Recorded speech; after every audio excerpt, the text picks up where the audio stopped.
Hi everyone! Good afternoon sa lahat ng ating mga kababayan na nasa Pilipinas.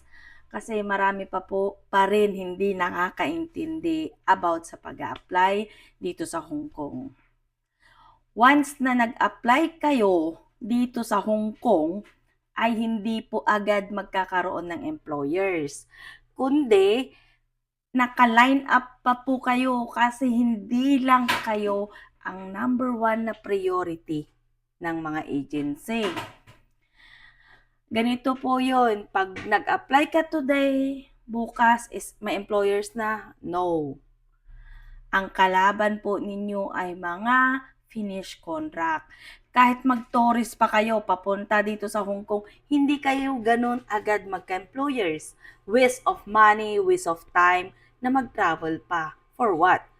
O, di ba? Dahil gusto nyong mamasyal, hindi sa paghahanap ng trabaho.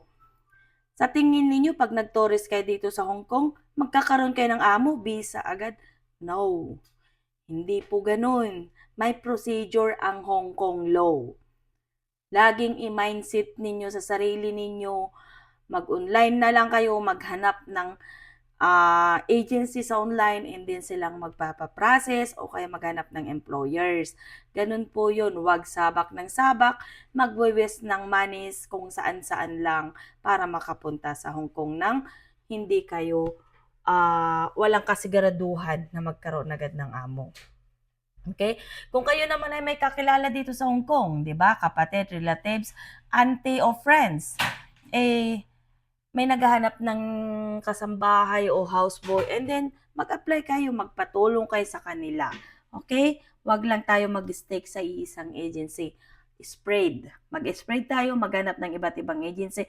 Kung sino mabilis, then doon tayo. Okay? And then, bago naman mag-apply, anong gagawin natin ay kailangan natin mag-usisa. Ano yung mga babayaran, magkano salary, at ano yung job offer. Iyon po ang lagi ninyong tatandaan. Paulit-ulit ko na lamang sinasabi kasi marami pa rin hindi nakakaintindi. Marami pa rin nag-i-inquire.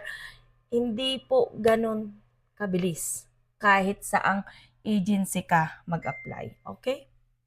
Thank you.